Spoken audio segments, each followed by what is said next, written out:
welcome to the Old Man Orange Podcast. I'm Spencer Scott Holmes. And I'm Ryan Dunigan. And I'm in person for this one. I'm in town just for a minute, so... We get to do that little in-person, quick podcast. It makes it so easy. After all the Skype stuff, every once in a while it's just like, oh, a podcast that literally I know I will not have to go and fix the editing somehow, some way. And sure enough, in the room we used to podcast in, so... You know, the classic podcasting room with the purple floating horse. And... that no one else can see. No. Which probably sounds so weird. It's like, what? Is it like a fetish room? Is it like a sex dungeon of some kind? No, it's my dad's room. That sounds even worse. My room got turned into my dad's man cave when I left, which makes sense. And he has this old-fashioned, like, from like the 40s, Coca-Cola, like, it's like a metal horse, like a tin metal horse. It just looks like a merry-go-round horse. But it just says Coca-Cola at the bottom. I have no idea what it had to do with it. Maybe it was a 30s thing, 40s thing. And then he had it spray painted and like colored like kind of like a retro, almost like a hot rod. Like a hot rod, yeah. And so it's got flames on it. I don't know. Yeah, so it's not really helping the case. Yeah, it's purple. It's like that's like one of those purple and flaming. Sounds so fucking gay, probably to like some like younger... Believe it or not, it's less gay when you see it in person. No, it looks cool, but like when you try to describe it, there's no. I don't think there's any defending I think the level of classic rock memorabilia and beer signs kind of outweigh the gayness of the horse. Yeah. Realistically, the horse is not gay. Yeah. But it does stand out in the room because the room's like in this like green decor, and there's this purple horse. It's fancy as fuck, decor. I don't even know. Just got to that point where it's just like, they put Batman in the corner. Yeah, like he takes my Batman stand-up. He's like, no need to put this shit like front and center like it used to be, just in the corner now. Yeah, put the TV in fucking front of it. Anyway, yeah, so I'm just in town just for a little bit. Not long enough to hang out, unfortunately, but enough to like, we could hang out and, do friend shit, or we can just record and do something somewhat business-related. Yeah, we do something. It's such a nice day outside. Fuck it, I'm not going outside. That was yesterday for me. I went around outside yesterday. I'm not away from the city, so I'm like going up to the mountains, So I just went out and did like just a little bit of hiking, a little bit of walking around up in the woods. So that's what I did yesterday too. And I like sat in the sun, laid down on a pipe, and you could possibly edit this part out if you want, but you had food poisoning a little bit ago. It wasn't food poisoning. Wasn't? It was worse than food poisoning. Oh, it was like death from beyond. Really? Yeah, it was just, I don't know, some kind of like... I was wondering if you're going to make it, because you said, like, I'm not feeling good at all today, dude, so that's... No, the worst part, too, is this was almost like a week ago by now. Mm-hmm. And it was that point where, like, I thought it was food poisoning, because there was a chicken meal beforehand, and every single time I've ever had food poisoning, there's always been chicken involved. It's just like, it doesn't come from anything else. Yeah. People may think you might get it from, like, plants and things like that, like fucking E. coli or something like that. But every single time I've ever had it, there's always been a chicken there. There's always been a chicken monkey. You almost get this weird thing. You just get this weird thing where it's just kind of like mad cow disease. Like you start making that noise, you start vomiting like fucking crazy. It is, but the thing about like food poisoning mostly is it's one of those once you get it, and then there's like that hour. But mostly after that hour, you're like, okay, I'm ready to go. Like I've had food poisoning before, where it's like, oh fuck, food poisoning at lunch, and you like throw up for like 45 minutes, and the next thing you know, like, okay, I can drive to Modesto now. I can go drive 2 hours, whatever. I don't know what I had then. I was like sick in bed for 2 days. Really? Maybe you had something more, you might have had something more than food poisoning then. Yeah. Because that's every single time I've ever had food poisoning, that's about it. Maybe it could last a little bit longer. But for the most part, it's mostly like, get this out of my fucking system, and then you're good. Mm-hmm. But this one was one of those ones where it's like, 11:30, I was like, oh fuck, and you're in the restaurant, you're like, and this went on till like 4:30. I was at the point where I was just laying on the bathroom floor, like, fuck it. I grabbed like a towel and I'm like, wrap it around me like a blanket. Just like, there's no reason to go back to bed. We know you're never you're gonna lay down for all of 15 minutes and get back up again. So me and the toilet were just best of friends. We were the best of friends. and the darkest of times. Yes. Which really, you gotta appreciate your toilet for that part. Sure. It does take care of you well. Sure. Just think if it wasn't there. No, I know. I appreciate it. What would you do? You go outside, but is it official? Like every other day, there's like a new holiday that I don't know about. Is official Toilet Appreciation Day now? I guess it's like official podcast day. But it was one of those ones. Like, okay, so after that horrible experience, the next day I literally like slept all day long. all day long. I had like no energy. Could like barely eat. I grabbed like a saltine cracker. It's like, take a bite off of it. Like I can't finish the rest of this saltine. Put fucking half a saltine cracker. It's like I'll set that on top there. That's get that. It's just too much for me. I can't take it. It's like I got a ginger ale here now. Like I couldn't even finish. Like I could like drink like a quarter of it. It's like I felt like such a fucking pussy. Like I was just like there's my list of going like, well, you can't fucking finish your drink, you fucking pussy. It's like no, I can't. I gotta go back to bed. That's all I know. And then for the whole point, I've just been fucking like tired like every single fucking day. It's just like it's not like totally recovered. You know what it was, or? Yeah, I think it was like some kind of like stomach flu thing because I mean there's like other people that had it around here, and I mean I saw people driving around like with their fucking SARS masks on and everything like that. So, you probably came back to Twomacant at the worst time when like it's been infected with the T virus. Yeah, who knows? They're like, maybe I'll go back home and I'll get a few days off work. Like, sorry, I got the T virus. It's okay. It's worth it for the days off of work, I guess. But yeah, I noticed there are those days where it's just like I never really faked being sick, but at least not during work time, but during like school and all that, of course. But he's just school like fucking. What do they need to know? Yeah, well, you know, it's one of those things, like, same I don't know, I don't feel like I have a really... Well, it's not like those ones, like, if you don't show up to school, it's not like they're like, oh, fuck, who's gonna run that pencil over there on desk number 23? Yeah. Well, it's just like, they want you in there regardless, just so they get, like, what, they get $40 per head a day. Yeah. Yeah, so that's one of those things, I don't really, whatever. But, what was I gonna say? Which you're like, that's okay, I'll spend some tax money, and you'll get that $40, it'll come to you. Because where do you think that $40 is coming from? Exactly. A vicious cycle of that. But no, I'm just hoping I don't go home with nothing. If I do, though, maybe I will just get some time off and just like be coughing over my laptop as I work on that comic I'm doing. But yeah, I didn't turn my computer on until today. Really? Didn't touch it. Just I don't know. Yeah, just it's like I don't even know you. It's like how long I've been gone. It was like it was just one of those ones like it was just like fuck. It's just like that's how bad it was, and it didn't affect everybody else nearly as much that I've talked to as me. There is kind of a little bit of bliss whenever like. I haven't had my computer working for there's like it's kind of like that thing in Fight Club where he's all like at first it was weird but then I got used to not watching TV. It's kind of like that with your laptop or your smartphone. Like I've had like it where my smartphone was out of commission for a few days and there is that like oh what if something happens and then but then what ends up happening is just you just like you get kind of used to it and you're just like oh wow there's so much less stress. I don't have to check nothing. And, yep. You just gotta unplug once in a while. Same thing with like my laptop. When my Wi-Fi was down for a little while, I was just like, oh wow, I'm going outside. It's actually nice out. Yeah, well, because you realize that you find something else to do. No matter what it is, you find something else. It's kind of like TV. I'm so glad like I stopped watching like regular TV a long time ago. Because as a kid, I watched so much TV. And don't get me wrong, like that's where I got a lot of my education from, which always sounds like some fucking weird 90s story, but that was true. We had History Channel and Discovery and all that stuff back then. Now History Channel, well, the only thing I remember thinking of old History Channel is it used to just be, my only complaint was there was so much World War II. So much World War II. It's like, you could have mixed it up a little bit, but now it's like, no, I'll take all the World War II, because now it's like, we got Pawn Bring Hitler stars. back, please, bring Hitler back. Now it's like, we got the Pawn Stars, and we got Ice Road Truckers, which every episode of Ice Road Trucker is like, oh boy, it's the National Road, It's old Jim Bob made it. Oh, he made it across. Look at that. Welcome back to Jim. Oh, but he was sliding around the corner and it was coming by and we were going 2 wheels. We're off the edge. He got stuck on the shop and luckily there was a guy behind him that helped him like shovel out the way. Oh, he's going back on the road. There's road truckers. You know, it's like every episode. Yeah, it really became like the hillbilly fucking work channel. And I noticed that the people that generally watch that stuff is people that don't work. You ever notice the people that are always really into that stuff are people that don't work, and everybody that works really hard, they're like, I don't want to fucking see that shit. Turn that shit on, I will fucking kill a baby. Yeah. I know we talked about this way in the past, but it's just like I was waiting for them to run out of shows, like janitors, and they just throw like they used to have like the 300 slow mo with the Zack Snyder filter. As a guy just throws a mop in a bucket, pulls it out, boom, slows down, water all like stops in the air, all glistening. Yeah.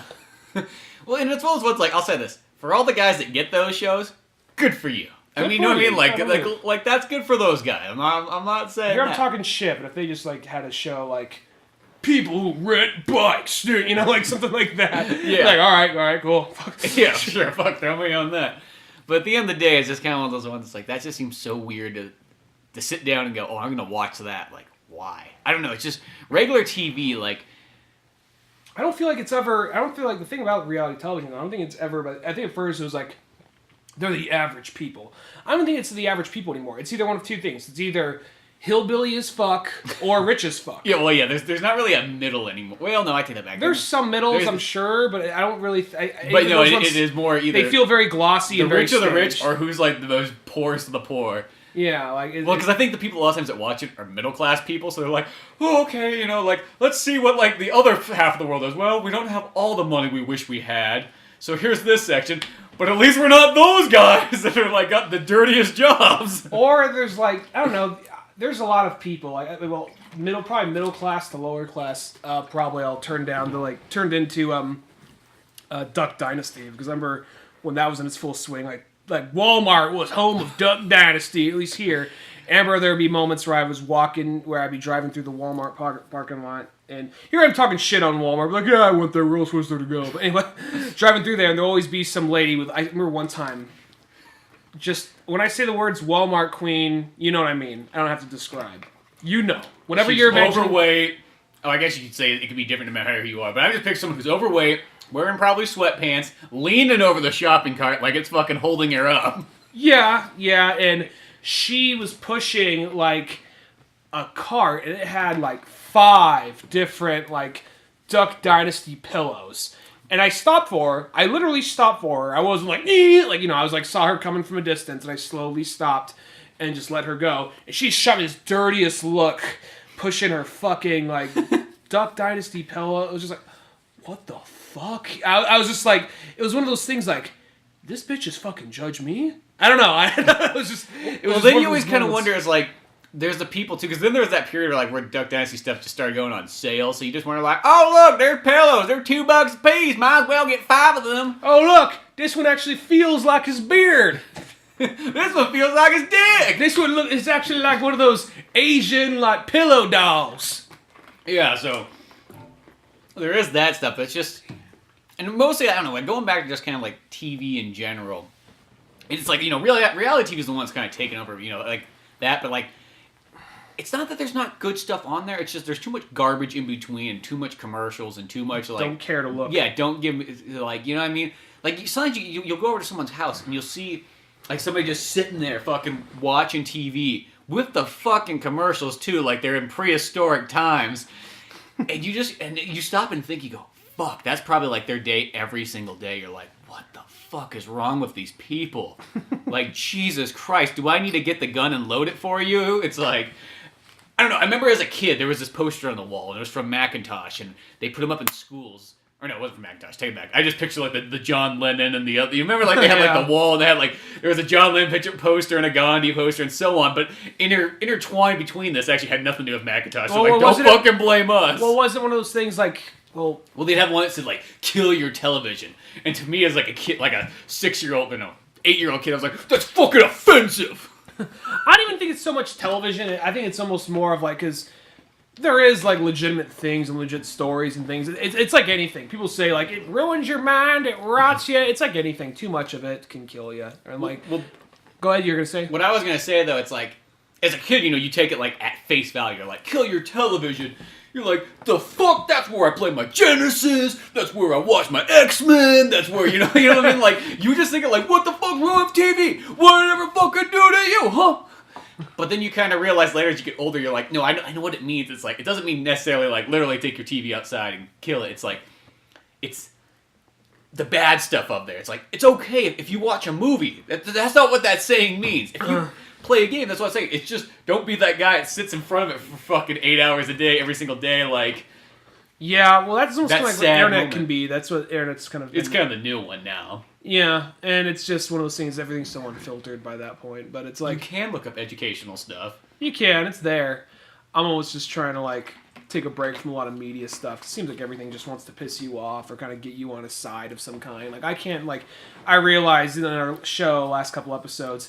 How they got kind of weirdly political. I was even looking for it to go there. It's all stemmed from Power Rangers. I was just trying to say how much I love the Power Rangers movie. You can't talk about, like, we're going to talk about Ghost in the Shell, and that's probably going to get political in some way, too. Mm-hmm. So, it's like you can't, it's like one of those things, the world we live in now is just like, you can't just see something anymore. Now it all has to be like, how progressive was it or how regressive was it? You know, that's what a lot of people kind of graded on. It's like one of those things. You know, I have my problems with Ghost in the Shell, but at the same time, I think people are in still some way. We'll get into that when we get into that. But yeah, we'll probably progress on that in just a second. But yeah, it's just one of those things where I think that like. I think it was someone on it was either Joe Rogan or someone on Joe Rogan's show said, like, they feel like this is shit they almost bring up to just make you focus on this rather than the important stuff going on behind the curtain. You know what I mean? Yeah. Like, there's certain things Republicans, Democrats, and whoever else in between kind of agree on, but they almost put on, like, a bigger stage for it to, like, make you, like, not pay attention to that, and they'll make you pay attention to, like, okay, here's, like, all the minor stuff, like, entertainment, television, let the media really focus on that. And here is bigger stuff, such as, you know, healthcare, but even beyond healthcare, there's even bigger shit that I feel like it's almost putting on a stage to a certain extent, you know? No, and yeah, that's always what they do. They focus on the least important things, but they're the things that rile people up the most. Mm-hmm. And there was somebody the other day, like, they were like, you know what, the news, it just always seems like there's so much negative stuff on there, and they're, like, going on complaining. It's like some stupid old person. And I was, yeah, that's why I just don't watch it. And they're, like, silence, like almost like in their mind, like, what do you mean? It does not compute. You gotta watch it. It's just like, no, you don't. Fucking turn that shit off. What are you gonna do? Are you gonna go out there? Are you gonna fucking save people that you see that are, like, having troubles? No, I'm gonna point and laugh at them. Yeah, it's like, I'm gonna sit there and point and laugh, but at least I know. Like, haha, you're not white.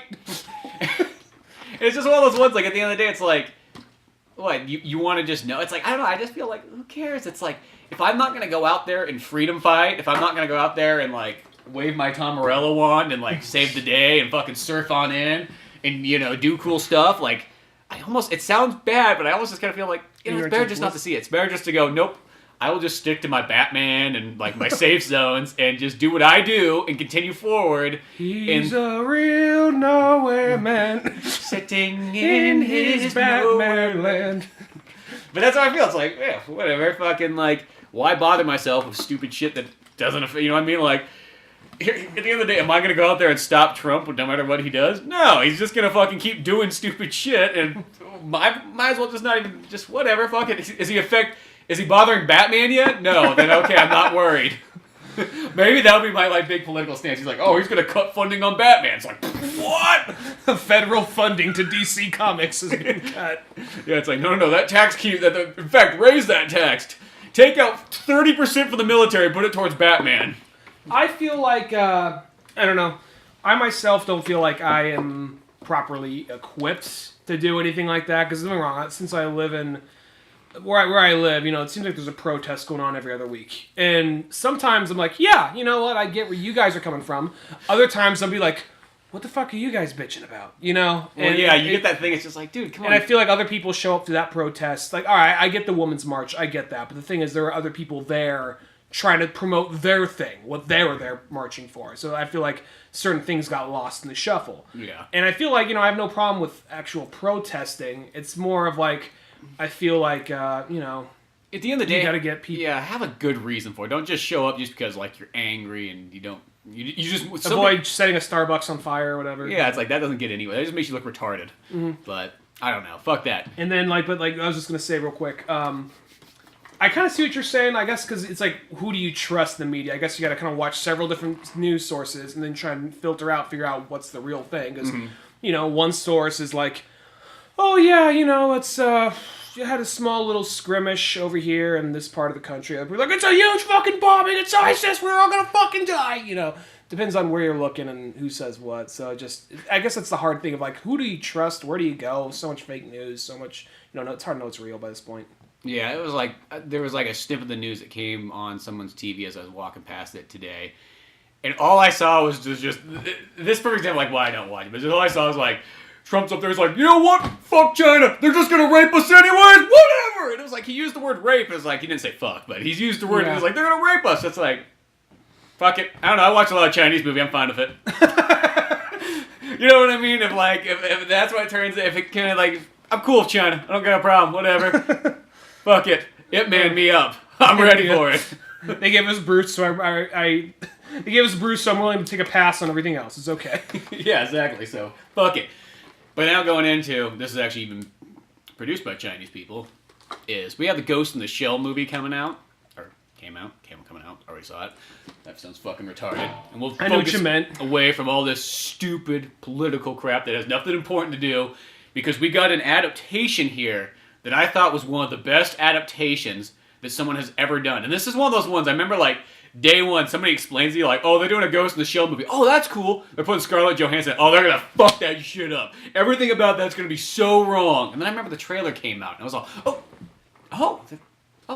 I expected to like hate this and everything like that. It's like, oh, well, that actually looks pretty cool. That actually kind of looks like it. You know, and then the trailers kept going on. It's like, oh, that still looks pretty good. So, like, strange enough, even as somebody who's not even a Scarlett Johansson fan, I was like, well, even she doesn't look so bad in that movie. She actually kind of looks like, you know, decent enough. I mean, it's not a Japanese character and things like that, but, you know, over time you kind of start thinking like, oh, okay, whatever. I'll just kind of accept it for what it is. And I kind of understand, it's like, okay, you're selling it. You want to sell this movie big to an American audience. And at the end of the day, when you start thinking about it, I started thinking about it even more. I'm like, well, who the fuck else would you have grabbed that's like, is, you know, a big actor? You're going to grab, what's her name from fucking Hunger Games? Like, what's your other choices? You know what I mean? Mm-hmm. At the end of the day, it's like, I guess that was the one, because Scarlett Johansson is that single-handedly can sell movies left and right. You gotta give her credit there. She sells fucking movies like every like quarter. That's your girl. That is, yeah. I see her name more than probably a lot of other people do. You know what? Because I realize we do have alright, talk a lot about Batman, talk a lot about probably, you know, Rolling Stones every so often, and then like, you know, Bruce DC Comics. I don't know what Bruce Springsteen. Clint Eastwood. I feel like we haven't talked about Bruce Bruce Springsteen in a while, but we always, yeah, he comes in waves. Somehow, like Vin Diesel, or like The Rock, you know. Yeah, Vin Diesel, The Rock, they kind of come in, Arnold. And then like in Arnold definitely, and then out of like just your resentment, Scarlett Johansson and Seth Rogen. Yeah, somehow they become other frequent topics of the show. But I kid you not, in that Ghost in the Shell movie, that movie was made, like the team that made that movie though were like such fucking fans of the movie. I'm not too sure about the comic exactly, because I don't know. That comic could be completely different for all I know. I've never read it, but the movie-wise, I was like, oh, what the fuck? They had scenes down, like, I mean, just like literally shot for shot, the same as it was in the anime. And I was like, oh, whoa. You know, because most people, they get the idea and they kind of just start, they go, huh. It almost feels like they look at like the back cover of a book, read the paragraph, open up, flip through it, and then go, yeah, I got this, and chuck it over their shoulder, and then continue on. You know, think about it. A lot of adaptations. That's what Dragon Ball was. Yeah, that's what Dragon Ball was. I mean, that's, in a sense, even though I like the Resident Evil movies, that's what those are. That's the kind of the feel they have, is literally somebody kind of flipped through the fucking manual and said, I got this, chucked it over their shoulder, and started writing a screenplay. Where this Ghost in the Shell was like, no, this was literally people that said, oh, I fucking love the fuck out of Ghost in the Shell. That I'm going to, you know, take this, I'm going to make it pretty much legitimately what it is, and then even the stuff they sort of add, like, I felt like that was cool. Like, when, like, even, like, some of the things they explain, like, Bato, like, how they explain, like, at first, I'm like, oh, maybe they're not going to do the eyepiece things. Maybe they just didn't want to, it's like, fuck that, I'm not putting those, how am I supposed to see where I'm going if I have to wear those? And then later on, it's like, he gets in this accident, and they put him in there, and it's like, oh, sweet, they threw his fucking little eyepiece things on there. I knew he was going to have the eyepieces. I was just worried it was going to be something, like, because at first, I knew at some point he was going to put those things on. I just thought it was one of those things, okay, we're going into a job, let me put on my eyepieces, you know, or something like that. But it was like, okay, they actually found a way to actually get the eyepieces in his skull, rather than being kind of like just little attachments he puts on once in a while, which is I thought what they were going to do. Yeah. So I was like, I like that. It's like there was an explosion, it took out his eyes, and they had to replace them. So you got these tactical ones. I'm like, that's so fucking badass. And I'll even say this, even though this big spoiler here, but they even explain Scarlett Johansson is Japanese. Yeah. But when they had to like reconfigure, they had to make her for American audiences, so they made her so her parents wouldn't recognize it, or her mother wouldn't recognize her. I guess she doesn't have a father. I don't know what happened there, but and I don't know if like some of these things, like I don't know if any of those are in the manga, because you know the manga's like 300 and something pages long. So for all we know, there could be like, oh yeah, Bato did like have an explosion and he got this. He, as far as I know, I never read any of the mangas. I watched not all of the series. I watched most of the series. I never saw Arise, but I remember saying Standalone Complex Second Gig, which is the second season, and then Solid State Society, which is the Standalone Complex movie. And I never saw Rise, even though I heard it's good. I'm gonna say this. I liked it. I don't think I liked it as much as you did. Mm-hmm. The thing is because it's like, you're right. Someone on that team is a big fan of Ghost in the Shell. And I think it's more than someone. I think it's literally a group. Okay, yeah. I'm going to say writer, director. Visually, they had a lot of shit down. Visually, like, they had scenes for scenes, moment for moments. Yeah, like the part when she wakes up, I mean, like, it was like the same movement as she kind of gets up and she's in, like, that kind of, like, two-piece and there's the silhouette in the window and everything like that. Mm-hmm. Yeah, like that kind of stuff, or even the part where they're fighting the tank. My thing is this kind of like, they had in this whole story about, I mean, yeah, I think the whole thing about she was Asian, but to sell this bitch, we had to make her white. I thought that was still kind of like, it's those things, okay, whatever, she's just white in this one. But at least, I liked how they explained it, though. That, to me, like, I feel like they're trying to meet some middle ground. I feel like by giving me an answer, I'm like, that's okay, because, and that's the thing, there is a lot of middle ground things they take. Like, I like how the boss just always speaks in Japanese, so if anybody out there was going to be bitching about, like, it should be all subtitles, like, there's your fucking subtitles. Like, we got you, dog. I don't have a problem with him. Like, he was, because that dude, I don't remember his name, but he's, like, basically one of Japan's biggest actors. He's, like, one of their, like, Robert De Niro's or something like that. And, he was also, did you ever see Battle Royale? Yeah. He was the teacher in Battle Royale. Oh, that's right. Yeah. And he's in a bunch of other stuff that I'm just like, oh yeah, he's also in that. But that's like, he's just one of their biggest actors. So that's why it was a big deal to get him. And that's why because as far as I know, Arameki never had like a big action scene. But they actually gave him that one part where he's just like, give him a fucking revolver. It's only for a minute. He takes out those guys. Yeah, that was badass. That part was awesome. No, here's the thing. Because I did like the movie. I didn't like it as much as other stuff Ghost in the Shell because I feel like they took all the visual views. But I think that most of the stuff that was really good about it was stuff that was already in Ghost in the Shell, which I saw in other things. And they did pay attention. There was someone paying attention to detail because they got across that like Bato likes basset hounds because they had that in Ghost in the Shell too. He had a basset hound. Mm-hmm. My big problem is they kind of crowbar this shit in there about like, who am I? What's my memory? Where did I come from? And she already knows that shit. I know they tried to make her more vulnerable. Yeah. And more like. But I'm fine with Major being some, like, I'm a hard-ass bitch who has all the answers. I don't give a shit. I'm fine with Major being that. And they kind of had to go this way, making her a little bit more vulnerable, a little bit more unsure about everything. And it's kind of like Hanaka or Haka. I don't believe, maybe they are. I don't believe they were in any of the incarnations, maybe in the manga. But the bad guy for that thing just sucked. He probably wasn't meant to be likable. Mm-hmm. But that was just like one of those dudes like, oh, and they had a crowbar in that mother-daughter relationship with her and her like handler or whatever. And I'm kind of like, you know what? That was time you could have used to focus on Togasa or Ishikawa or like Saito. And Saito was there. So you were wrong because I don't expect them to kind of like get to know every single member of Section 9. But Togasa had like 4 lines. And I was just like, and they, there's a part when they're going after all the members. It's like, okay, they show them going after Bato for a second, Major, Urameki. Togasa pulls out a revolver. Okay, there's his revolver. That's cool. But I just wish there was a little bit... Yeah. I felt like the people working on it really did like Ghost in the Shell a lot. I feel like they really do like it. It's just, I feel like the studio was leaning over them, having them simplify things.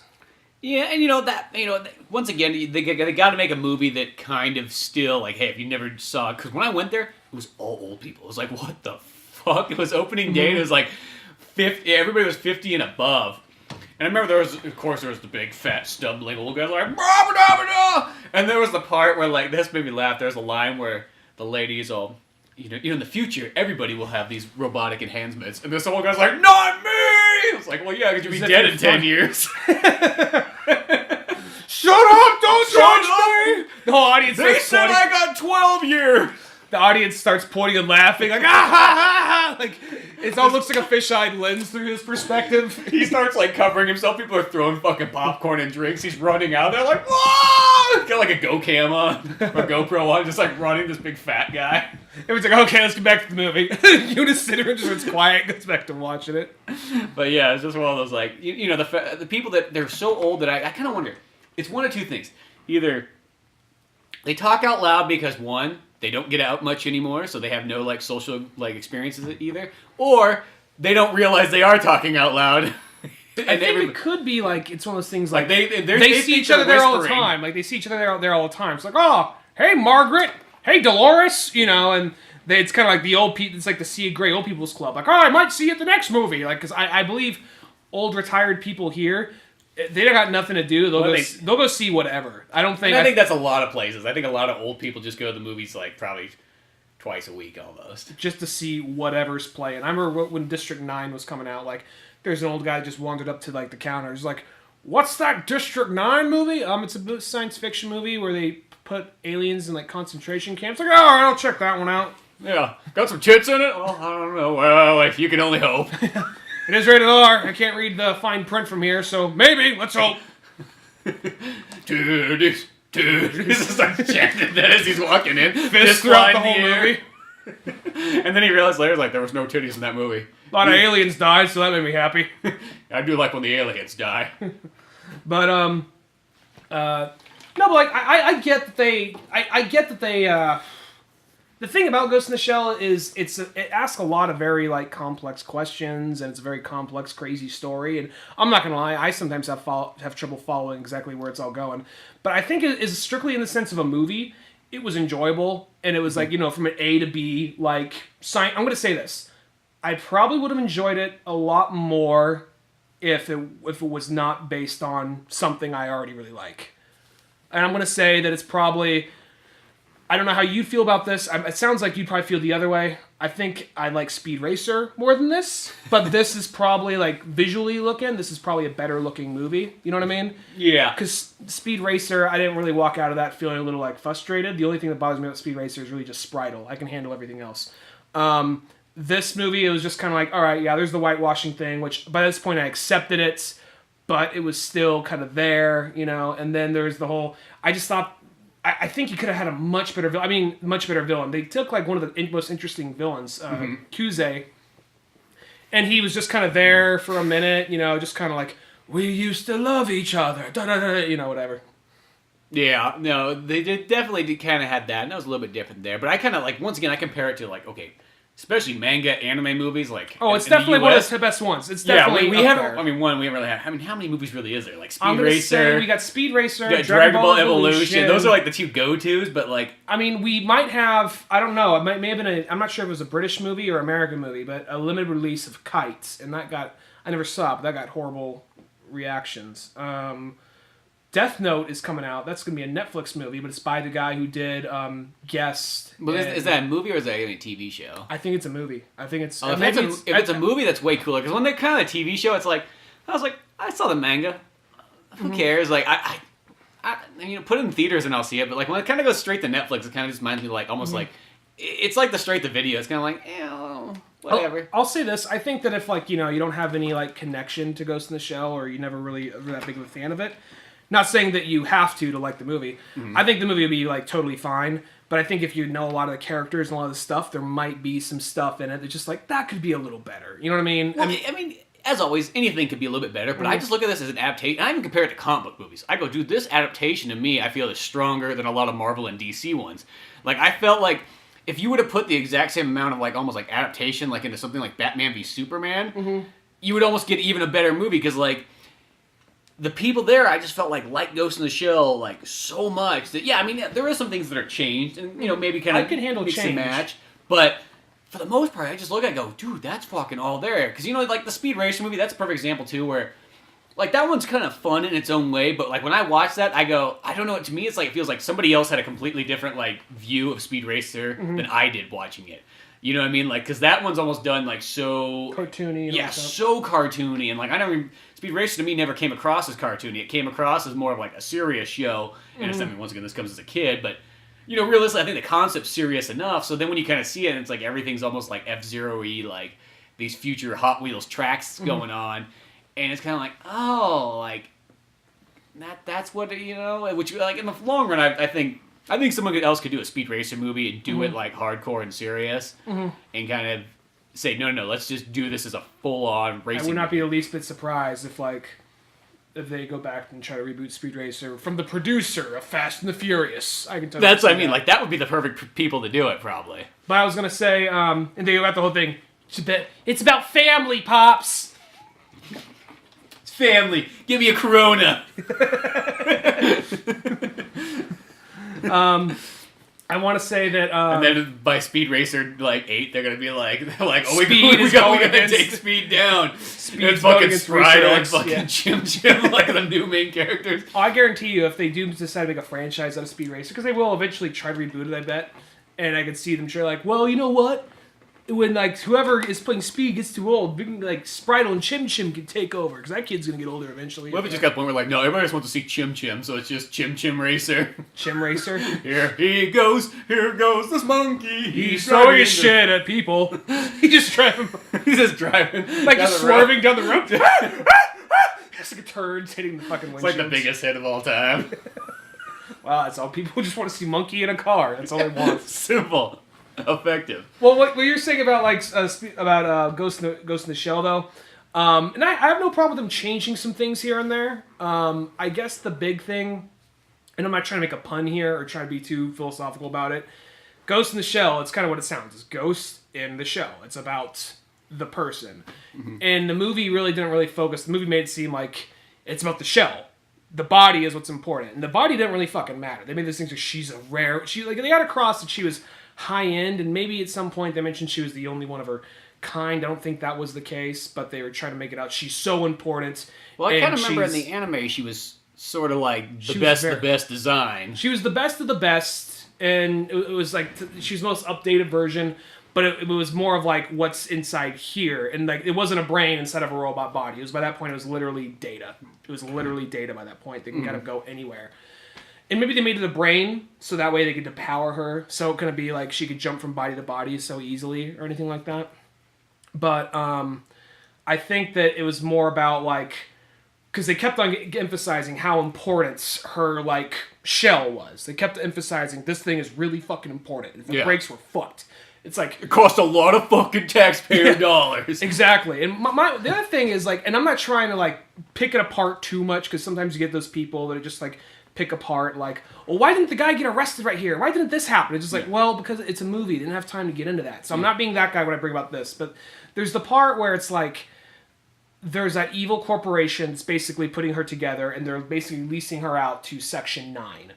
And at some point they're guess what? We're going against Section 9. It's okay, so this corporation is going after cops. It's kind of I'm not trying to be a dick. It's one of those things maybe you could have had a better plan if it's because Ghost in the Shell has always been a very smart property, and I think you need something better, they were framed or something like that. I almost would like to see kind of what I think Ghost in the Shell is, which is something not this exactly, but The Departed only with robots, or a very intense cop film with robots, and the whole part were just yeah, we're going after him. Just this lady did that. She killed him. So we're going after the cops now. Just other cops won't come in the way and stop you. It's just some things like that here. Yeah, I mean, there is some things like that. And I guess if you do kind of. I don't hate the movie. I actually, it doesn't sound like it. I liked the movie. I just liked it though, and I kind of was hoping more because it had all the visual stuff from Ghost in the Shell. It just didn't I think capture a lot of the spirit and a lot of the character of it, and I think that all the visual stuff I've kind of already seen that before in previous movies. Now they did a good job of that. They did a really good job of it, and if they made a sequel, I'd like to see the sequel, because hopefully by that one they got it down a little better, or maybe the studio kind of got out of the way. But apparently the movie bombed, so I don't know. Oh, did it really? I God, saw that sucks, because to me I look at some... that and I go, that movie right there is going to be this is a huge step for anime. I think actually just adaptation movies in general. I don't care what it is. It can be video game, anime, comics. I just look at this movie, it's I feel I see some of those small things there, I guess, but I think to me those just kind of washed over, because I was so blown away at how well they did all the other stuff, and how, because they could have done things where they just said, okay, let's just take this concept, let's put it in modern times, because I liked how they did it fucking it was 1995 again. Or I guess movie's 97 or so, or at least it was in the U.S., but it still had that look. They did it how Dredd did it, where it was oh fuck, it's let's do it 80s, like Dredd you remember, you know what I mean? I will say that there's some stuff about it that kind of it's there's times you could have focused more on Section 9, where instead we got to focus on these characters aren't in as far as I know, in any incarnation of it, the late like I said, her handler and the guy who runs the company. It's just Ishikawa is one of my, I mean not Ishikawa, Tokusawa is one of my favorite characters, and he was barely in the movie. He was there. He just kind of walked in. He was like, it's kind of like if you had like a ladder of importance from Section 9. I mean, I'll leave the chief out of it because he's always in his office, but it's probably Major, Bato, Togusa, Ishikawa, and then you probably got Saito, and then the other two guys, Boma, and there's the guy in the suit that has a switchblade. I don't remember his name, but yeah. So it's like, it's one of those things like. And I think I'm trying to pinpoint. There's the black girl on the team. I couldn't tell if that was supposed to be Ishikawa, if they made him a girl, or if that was supposed to be, or if the black dude who was there for a minute, who's like, "Yep, I got another liver. That way I can drink more," or whatever. If that was supposed to be Ishikawa, I thought that was him for a minute. Yeah, well, because I know they changed a couple of those guys around, and yeah, I definitely say they could probably focus more on that. Maybe they will in the sequel, hopefully. And as well as ones too, it's like, and I'll say this, like, because I know you like Ghost in the Shell way more than I do. Ghost in the Shell, it's a very important movie, and it's one of those ones like I remember because you think about it, like as a kid, like that time period when you go into like the movie rental store, and it was like right when people started finally having like an anime section, and it wasn't very big. It was maybe 3 across by maybe 5 or 6 or 7 down. Mm-hmm. So there wasn't a whole lot there, and this would be like 97, 98. And I remember just seeing, like, Ghost in the Shell was always that movie that just stood out. You're like, what the fuck is that? There's a chick that's, like, naked with a gun. And with sunglasses. And sunglasses, and it's all, like, futuristic and robot-y back there because you didn't know how to describe it. And, like, that movie would always just stand out. I mean, everything else would just almost, like, push out of the way because you're like, what is that? I have to know. But you're like, my parents won't let me rent this at 98. Well, that was the ultimate, like... I can't watch this with my parents around kind of movie because the movie's way smarter than it looks. Right there, it looks just like some like heavy metal type shit. Oh yeah, that's almost how I think because they didn't know how else to sell it to an American audience in the 90s, so they're like, well, who's gonna buy this is the heavy metal audience. Yeah, and then when you actually watch it, even though they, I mean, I heard some people complaining she's not running around naked. Just like. Can you really blame them for that? I mean, come on. That to me is one of those ones where I just kind of go, I get it. I mean, I get that part. I totally get that they did it pretty well. I mean, because they could have done the thing where she didn't run around like in a naked mannequin suit at all. She could have just ran around in her clothes. What they did in like Standalone Complex is she even like I watched a little while before seeing the movie. I actually watched the original again, and I actually got a second look. She basically looks like she's naked, but she's not. She's wearing like this very. This like tight suit that almost is like skin colored almost. Yeah. And then like but then there's also you can't really tell at first. But then Standalone Complex, she's just wearing like she almost doesn't need that suit or anything like that. She almost has like this gray thing. So it's because they're like, well, we gotta put this on TV now. Yeah. So it's like you got to that point. Mm-hmm. But I mean, like that's one of those ones like whenever I think this is where I get this movie a lot of credit is like whenever they did like a change like that. Like, they found, like, a good way to kind of get, like, almost, like, an in-between, where it's like, hey, here's this, like, once again, she's sort of naked, but not, like, you know what I mean, like, not full-on naked. It's like, she's got this kind of, like, her, in a sense, like, robot body. Mm-hmm. So, I thought, like, I'm like, that works. I mean, like, somebody just probably wants, like, I just want tits fucking flapping around everywhere, like that scene where she's getting, like, electrocuted in, like, the anime. It's like, that's what I think somebody wanted, but it's like, I just thought for the most part, they're getting, like, all that dialed. I think that's what kind of that overwhelmed me the most. I mean, like, once again, like, Ghost in the Shell is one of those ones, like, I like Ghost in the Shell. Mm-hmm. It's not, like, my favorite anime, you know what I mean? It's not, like, one of those ones where I can just throw it on at any time. It's like, I'll watch it from time to time, and it's like, I do enjoy it. Don't get me wrong. And it's got that classicness to me, because once again, I think about it, at that time period where you only had like 15 movies to choose from, that was one of them. Yeah. Because it was sitting there. And what else did you might have? Well, there's maybe a Dragon Ball Z one here. There was Street Fighter 2. And there was like, Battle Arena Toshinada. And then there was like, or whatever the Tank fuck Police. Yeah, Tank Police. And you didn't have a whole lot. So the ones that stood out to you, like, stood out. And I think that's what makes Ghost in the Shell so big. Because, a kid nowadays probably like Ghost in the Shell is just like, yeah, that was like one of like 1,000 choices on Crunchyroll. I decided not to watch. Well, I'm not sure how, like, I feel like that a lot of young anime fans still appreciate older anime. I just got that feeling, because, like, it's still not as wide as other things. Mm-hmm. But it may not be their favorite one, but I feel like a lot of people still appreciate things like Ghost in the Shell or Cowboy Bebop or Akira. This one, I'll say... I'm kind of curious to see if they do make another one, if they'll bring in like the what are they called, the rolling tank things, and like I want to say they had them in the original movie, but they didn't talk. The Taka, I don't remember. They're the rolling tank things. They had like little kid voices. Oh, yeah. Touchgamas. I think they're called Touchgamas or something like that. I was like, I wonder if they're gonna have those things in here because they did have a lot from Standalone Complex in there. Even the villain was like was the guy from season 2 of Standalone Complex, where they changed him a lot because he was like this revolutionary. They kind of combined him with the Puppet Master because he was like this revolutionary leader in that one who was almost trying to go at it in a very pacifist kind of way. And like he also, there's no connection to his like face. There's like to his shell had no connection to his like facial structure. So when he talked, it was like he would talk, but he had nothing going on in his face. He couldn't make any expressions. But this one, they made him all like he was slapped together, barely functioning, kind of skipping and stuttering a lot. And they kind of made him a lot more like, I'm gonna say, kind of made him more violent in this, but whatever, you know.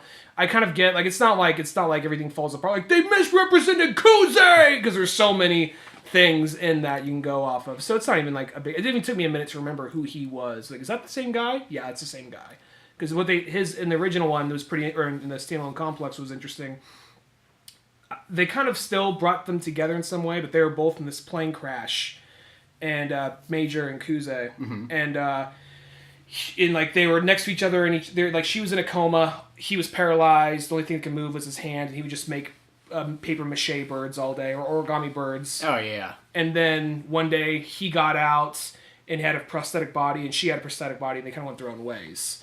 So it's kind of like they didn't really know each other that well. They were just like, that was the stranger in the bed next to me. So it's kind of, I thought it was interesting how they still kind of brought it around, kinda. They still sort of knew each other like that. No, I mean, for mashing things together, I think it works really well. And I looked at this, I'm like, dude, these are the guys. Like, get this full team. If you said these guys, exact people, were doing the Akira movie, I'd be like, I trust it. If this is the hands that they're going into, I think that's fine. Because, you know, I just worry about other companies. They'd be like, if they did Akira, they'd be like, well, let's modernize it. Let's make sure they're in high school. Like, we'll make it like a high school drama. They were in high school. I know they were, but you mean like they didn't focus on that. You know what I mean? Like, they'd be like, we'll make sure it all happens like in this high school thing here.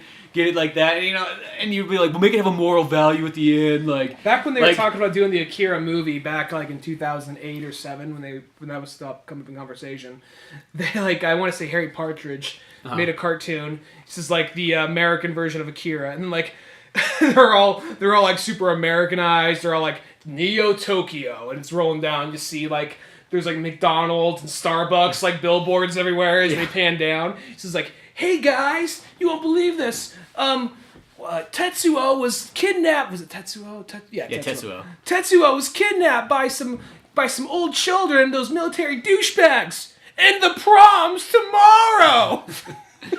Well, that's what I mean. Like, as they ride off and it's like, we're gonna go get him. And he's like, and somehow I knew everything is gonna be okay. And they're playing that song, California, here we come. See, that's the thing, though. That's my fear. And I think also what goes in the show, it's like, by the fact that nobody did that in it, I think I'm more just one of those ones, like, I think it's one of those, like, you see all the little things like that, and I just kind of go, I'm just so grateful that nobody went in there and just fucked that shit up like they could have. They didn't fuck it up. I just think they didn't. I just think they got it visually. I don't think they got really the spirit of the show. I mean, they got the whole thing about, okay, they got, like... It's definitely better than, say, something like a Street Fighter or like a Resident Evil. Way definitely better. They paid more attention. I can definitely say... But I feel like even like a lot of Marvel and DC ones, I think they did that even better than they do them. And I mean, like, this comes from someone who likes the Marvel and DC ones a lot, but like, you know what I mean? Like, we defend a lot of like things like that, but like, I felt like as far as a lot of the actions go, it's like, well, it's like they got that there where, you know, a lot of times my only problem was like a lot of people, they get movies and you get these artistic kind of people that go, well, let me put my twist on it. It's like, that's the part where you should stop. If you have to say, let me put my twist on it, you almost should generally stop right there. If you're making a movie, you don't put your twist on it. Well, it's for me, it's not one of... I'm not even looking for things to bring it down on. I'm just saying, like, I just think that they could have focused more on... I know I'm repeating myself at this point, but I think they just could have focused more on the actual team. And then I don't like the whole, plot of, like, what's my past? I don't really need that shit. And I understand they're trying to present it to people who don't know it. Yeah. But I kind of like that even... I never read the manga. I never saw previous shows beforehand. But it was one of those things like in the first movie, it's just like, who is she? She's just a chick who knows what the fuck she's doing and she doesn't fuck around. Yeah. And I like that more. I don't know what it is. Because that's like definitely... I think one of those ones like, we're used to it because we watch a lot of like manga or watch a lot of anime and play video games and things like that. But I think to like a lot of American audiences, like the idea of like just a straightforward character. Like in the U.S., it's almost like they would call that character like one-dimensional, and I go like, dude, I like that style of character, like that someone who just knows exactly. In a sense, at the end of the day, you know what that character is? That's Clint Eastwood. No, she just knows exactly what they're doing. She's basically like just kind of like girl robot. She's like girl robot Clint Eastwood. Yeah, and that's why I like. And I don't know. She's such. People will talk about they want a strong female character in movies. Just take her out of the comics and the anime. Just take her right out of the just take her directly out of the manga or the anime and just go off that. That's like just as strong of a character as. But I don't know what it is. It's like it's a U.S. thing to want to try to put like the emotional side of everything in there. Which even as a kid, I've never liked that generally in movies. I don't give a flying fuck. You know what I mean? Like make my character I like just 100% badass. It's kind of like I'll use like Tomb Raider as an example too, because here's a European character. In the old Tomb Raider games, that's what she was. She's like, yeah, I go around, I fucking solve, artifacts, do mysteries and things like that, kill a bunch of exotic animals, what of it? And then like in the new Tomb Raider, it's like, I don't know what I'm doing. It's dark and scary out here. And so it's kind of like, I mean, I know that's what the American audience wants, but like at the end of the day, it's like, just give her a fucking gun and just say like, kill. Let's just get it over with, you know what I mean? Don't get me wrong, I love those new Tomb Raider games, but I remember, like, it's more just, like, kind of like... You like more the gameplay than the story. Exactly. I think that's kind of it. It's like, I just don't like the, like, who am I? What's going on? Why? Like, and it's like, and that's what somebody would call, that's what you call a three-dimensional character. Because she has to question her environment. It's like... Spike Spiegel in Cowboy Bebop kind of stays the same the whole way through the show. Yet, through little, like, with minimalization, they kind of get so much more out of him than other... Like, as well as every other character in that show. That's what I think is so good about that show, about Bebop, is that through minimalization and waiting for the right moment to show them having emotional moment. The caffeine's wearing off. Waiting for the right moment to show it off. I think that's way more effective than just going like. Way more than having them being kind of like, who am I the whole time? I mean, I guess if the Cowboy Bebop movie comes out and Spike, I just hope if that movie happens, it's not like. We got to see how the team got built and put together. No, fuck that. They're already a team. I've seen that in the show. Yeah. You only have like an hour and a half, maybe 2 hours. Just fucking get them going. Let them hunt down some bad guys. Yeah, well, that's one of those ones like... so, I mean, like, that's why it kind of goes to the show, I think, has that stuff. It's the American style. It didn't do it as much. It did a little bit of it. I mean, because I want to say, like, they had to explain how Bato had the robot eyes. They had to show how... Motoko got there in the first place. They had a little bit of it. It wasn't like it didn't bombard the movie too much, but enough to be like, okay, I don't give a fuck about your handler. I don't give a fuck about this mother-daughter relationship you have. Go back to solving mysteries. What's Togasa up to? How's his family? Well, it's kind of funny because it's just like I've still just been watching a ton of Chinese movies like nobody's business, and what I love about those movies is just the way that they are like. Even though they have like copious amount of more action, things like that, I feel like I actually still like. It's almost instead, like they always said the old-fashioned thing was like, a Chinese movie has 80% action, 20% story. An American movie has 20% action, 80% story. But I go like, dude, even in the Chinese movie, if it has 20% story, I feel like I walk away with a lot more in those moments, like kind of like philosophies and things like that I will ever get like in an American one where someone can sit there and talk for half the movie. Well, that's why I think take Mad Max, Fury Road. That's why that one works out so good, because it's basically, we're going this direction. Oh, wait, no, we're going right back the same way we came. And in that time, I mean, since it's such a simple, straightforward story, you got so much, and there's so much action, you got so much time for just like, each character, you don't confuse any character in that movie with another character. Nope. Every character stands out. Mm-hmm. So... And if it wasn't for the visual cues of Ghost in the Shell, I want to be able to tell District 9 or Section 9 apart from each other. Yeah. So, aside from Bato and Kusanagi. Yeah, the main ones. And like that right there, I think that's something people sometimes don't, like people will say like, oh, Guardians of the Galaxy was so simple. Yeah, it was. And because it was so simple, they had a lot of time to get a lot of extra character details in there and add a little charm to that movie that I haven't seen in the movie in a while. Yeah, exactly. And I think that's kind of it at the end of the day. It's like, there's something about like almost like keeping it simple and not having to like drag out on the emotions and like the who am I's and don't do the who, what, where, when, why. Don't like those things that people always say to do like in like the writings.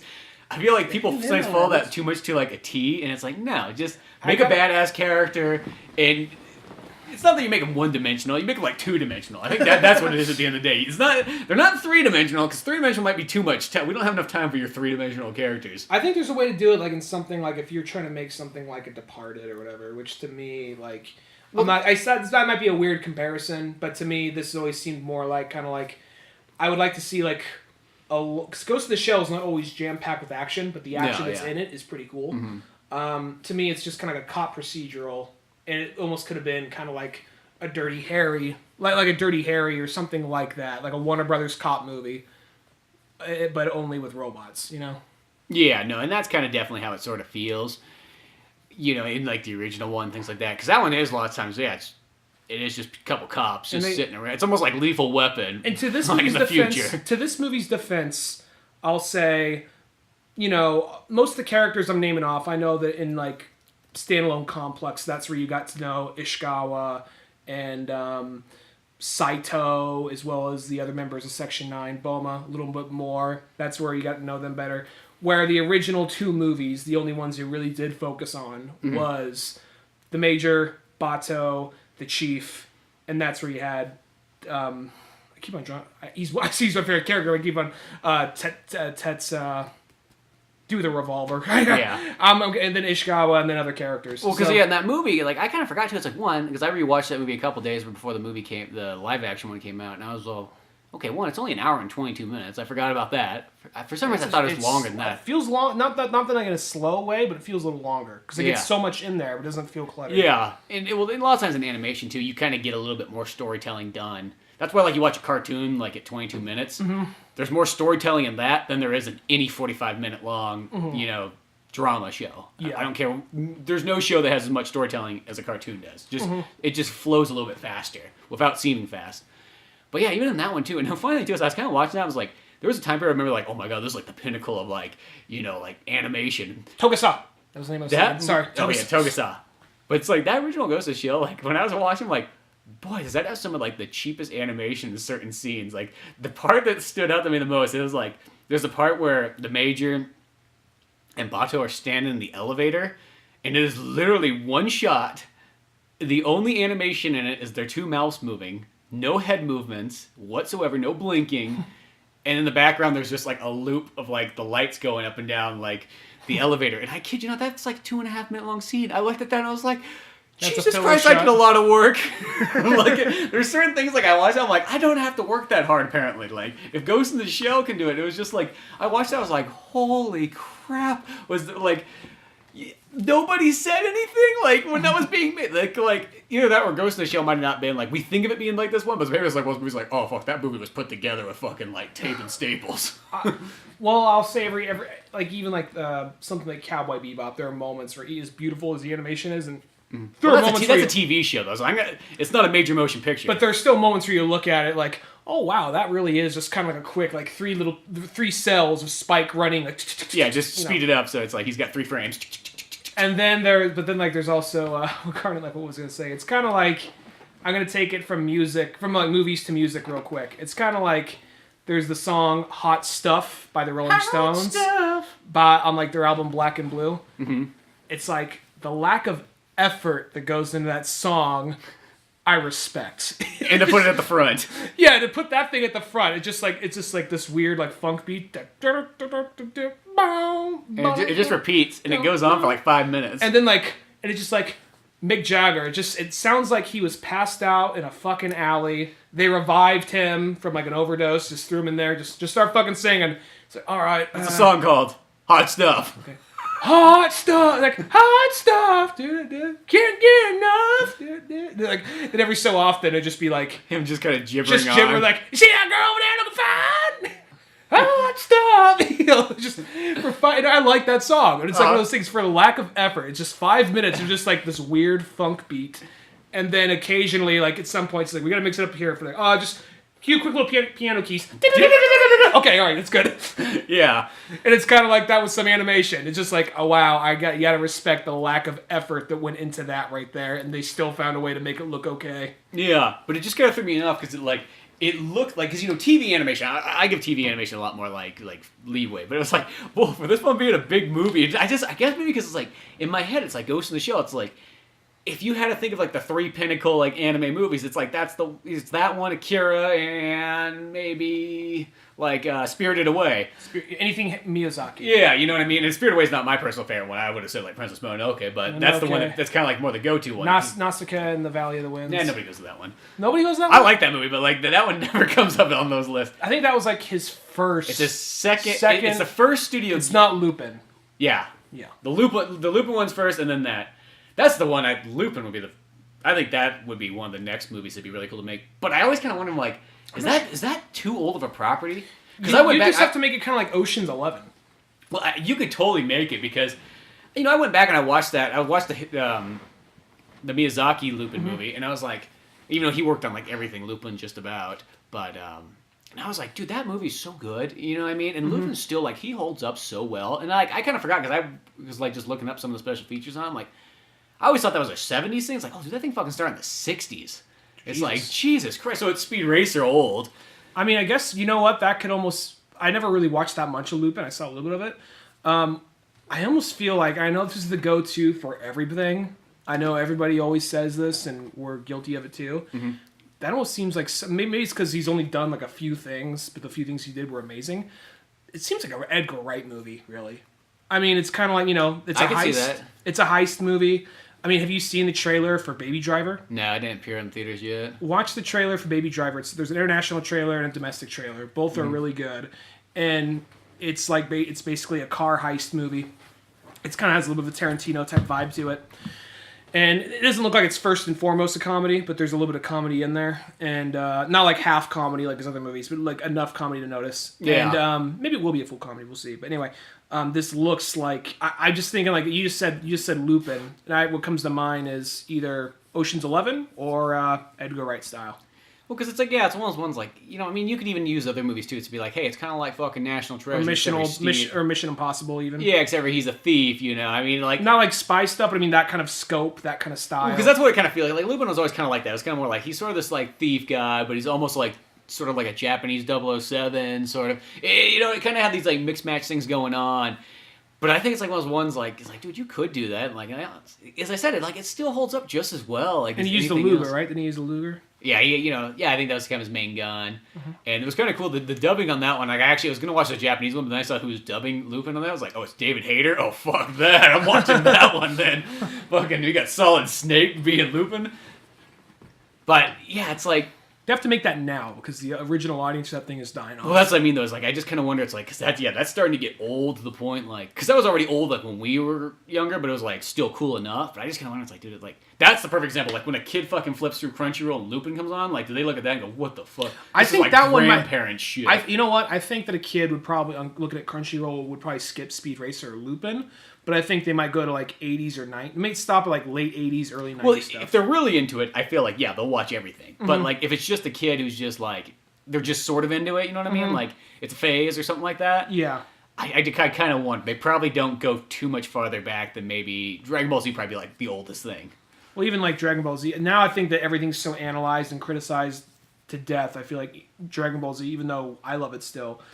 That has so much filler. I feel like people probably almost like skip past that and watch Kai. Well, that's what they get. They got the Kai version. But the Kai cuts out too much of this stuff. It cuts out all the side stories. And I like the side stories actually more than I like the regular show. Yeah, I guess, yeah. They're just one of those things that are just taking place in the same, like... I want like an in-between between Kai and regular one. Like, cut out like the battling fillers, but leave the side stories in. I like the side stories, damn it. Like, you got 5 minutes in the last 10 episodes.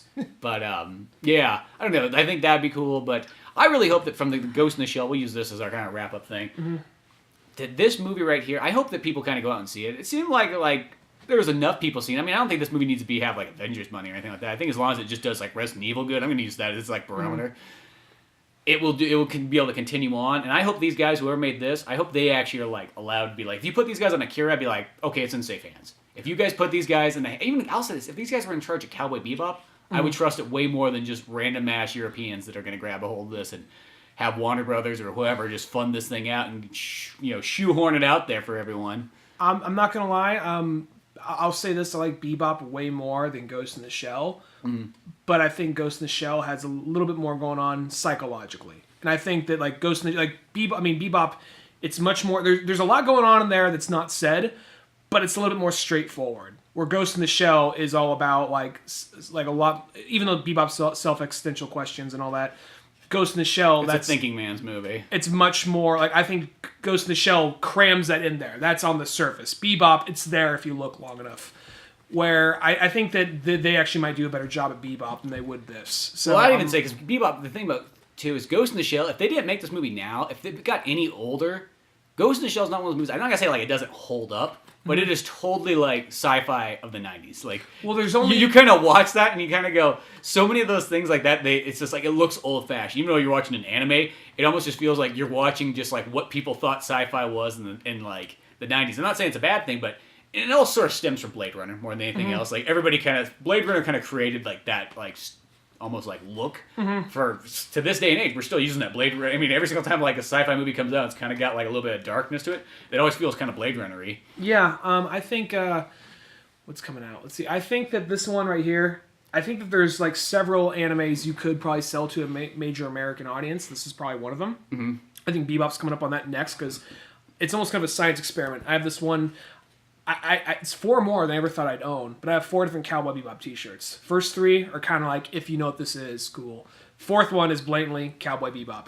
Mm-hmm. Anytime I go out in public in that shirt, I will get at least 2 people saying, dude, is that a Cowboy Bebop t-shirt? Because the other ones, I mean, I still got acknowledgement from the other ones, but the people would have to stare at it and look at it long enough. Yeah. Where the other one would... No, is that the one that just has like literally the DVD logo on it? Yeah, that's the one. It's the one with the DVD logo on it where people are just like, dude, it's Bebop, you know, and that right, and like, you know, I got that up here in like in Sonora. Did you really? At Walmart, yeah. Really? At Walmart one time. Wow, I didn't even know they had that. See, every once in a while Walmart will have those brand. Like I got Daredevil fucking pants in there. I was like, no, not that you can get it. Not that I got it here. I mean, I got the like acknowledgement. Oh, okay. I was like, Jesus Christ. I'm like, I mean, like, yeah, I find a random thing up there, but I never seen anime stuff other than maybe like Dragon Ball Z or Pokemon there. Yeah, no, I mean, I got references. I got like acknowledgments of it here, and if I go outside long enough, someone's gonna recognize it. Well, that's whenever I got that Cowboy Bebop one. It's just got all 4 of the characters, and they're almost kind of like relaxing or whatever, and it takes up like a giant shirt. Like that one, I always people point out to me as I'm wearing that. Mm-hmm. And then I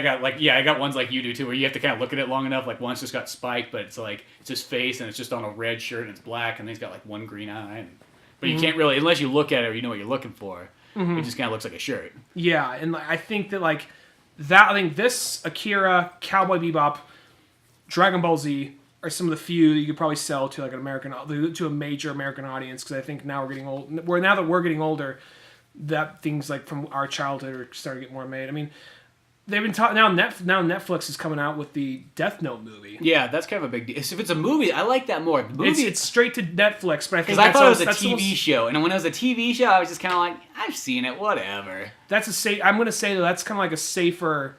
That's a safer mode though, because that's like. Mm-hmm. You're probably, because it's on Netflix, I mean, I think they're probably testing the waters there, trying to be like, okay, you know, we don't have to worry about distribution, we just throw it on Netflix and see how it does. So they're probably because you don't have to advertise it, you don't have to, you know, ship it, you don't have to do all that. Do you know who's playing Raku? I have no idea. Once I heard it was a TV show, I was like, I didn't care. I really Take a wild guess. Who looks exactly like Raku? He just needs to be spray painted. Just take a guess. What's his name from Platoon? What? What's his name from Platoon? Willem Dafoe? Yep. Really? He's playing him. That's awesome. You just got to spray paint that face white. Is that hopefully he's not like, hopefully they don't do it like the Japanese movie where it's like they just did it's like a cheap CG thing. I can't really tell, because what they did, they just revealed the trailer for it, and you know it's set in America, which that's one of those cases where it's like, I guess here's my thing with Ghost in the Shell. I'll just make this real quick. Yeah. Ghost in the Shell is set in Japan. It's very much Eastern philosophies, Japanese story. Yet there's a white chick as the main character for some reason, all that kind of stuff. They kind of try to explain it in the movie, where this one it's just like, well, this is just the American version, takes place in America, so it makes sense why. Yeah, it's no different than you could say like Girl with Dragon Tattoo. It's the American version. Yeah. Well, even that one still takes place. Does it still place in It still takes place in Sweden. Still, never mind. So that's why. That. Yeah, not a good example. Don't listen to my example. Still takes place in Sweden. Yeah. Well, that's like it had Daniel Craig. This is like the 4th time I brought this up. You know, it shows how often I watch the movie Departed. Departed. There we go. There we go. Departed, the American version, but yeah. So but they just show kind of a lot of like stuff of just shots, you know, like light coming across the book, You saw like a part of a Ferris wheel falling off and all this kind of just like really ambiguous like footage like that. And then you hear like William Dafoe like, hey, are you ready to begin? And then like behind him, there's some CG possibly, but it's kind of hard to tell. He's so out of focus. You kind of see Raku behind him, but even though it's out of focus, I already get a sense it looks kind of better. You know what I mean? Well, I know it'll look better no matter what, but I just kind of hope it's not full CG. I hope it's like. I imagine it's probably like character matte. He's probably like character matte, and they like probably put like bigger shoulder pads. Yeah, because that's all you gotta do. It's like because Raku doesn't do anything. Because I want to say the original, he was just a giant. He was just a big giant CG. Like he didn't look all that realistic. In the he literally looked like he was pulled right out of a cartoon. Yeah, literally out of a cartoon. Like if he was a Saturday morning like cartoon show of Death Note. And it was just all in CG. That's what it looked like he was pulled out of. Yeah, and you could barely see him. You just kind of see his silhouette, and like he's so out of focus. You just see two like orange little dots, basically. Well, we'll wrap this up here and go. At least I personally think that we're in a very positive path for anime movies finally in America. Yeah, I think it's definitely a stepping stone. You may not sound like it from this review. I liked it, not review, but this conversation. I liked it. I just kind of wish it was a little better, but at the same time, I think it's definitely a better step than Dragon Ball Evolution. That's for fucking damn sure. Yeah, and I'll say this too. It's like I think I liked it even more, but it's not like one of those ones. Like I'm not gonna say it's like the best fucking movie ever. I feel like I talked about it like it was the greatest thing ever. But I think adaptation wise, it was fucking full on amazing. You should go out and see this. I do think that they were doing a lot of things right. I think they do it more right than a lot of even comic book movies do, and I think it's just literally the right step for finally kind of converting these movies over without trying to Americanize them too much. Every choice they kind of made felt like, okay, it's a good like middle ground. The safe place. But yeah, check out oldmanorange.com. Till then, I'm Spencer Scott Holmes. I'm Ryan Dunigan. We'll see you some other time. Later, folks. Thanks for listening to the Old Man Orange podcast. Check out our website at oldmanorange.com for even more podcasts, cartoons, videos, music, and more. Send us an email at oldmanorangepodcast@yahoo.com. Be sure to subscribe, share, rate, and review us on iTunes, Podomatic, or any of the other fine sites we might be located on. And if you want to help out even more, click on the Amazon or GameStop links on our webpage before you make any purchases there. Won't cost you a penny, but it sends us a little something our way. Thanks for listening, and tune in next week to Old Man Orange.